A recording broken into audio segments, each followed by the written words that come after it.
אוקיי, אז בואו נראה איך אנחנו בודקים שאין לנו קצר חשמלי ברחפן.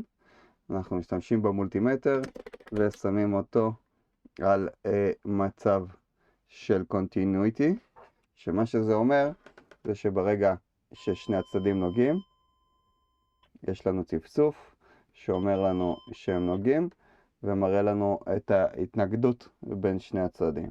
אז אני בעצם נוגע בצד אחד ב-XT60 ובצד שני, ואני בודק שאין לי צפצוף.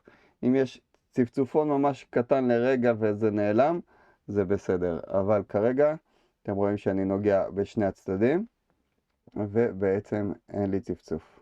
אוקיי? עוד פעם, אני נוגע צד אחד ונוגע צד שני, ודואג שאין לי צפצוף.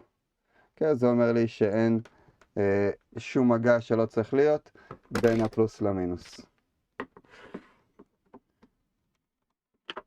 במידה והוא מצפצף קבוע, זה אומר שיש לכם מגע, ואתם צריכים לראות איפה זולג לכם, איפשהו שבאחד הרכיבים שחיברתם, יש מגע בין הפלוס למינוס, ואתם צריכים לאתר אותו ולהפריד.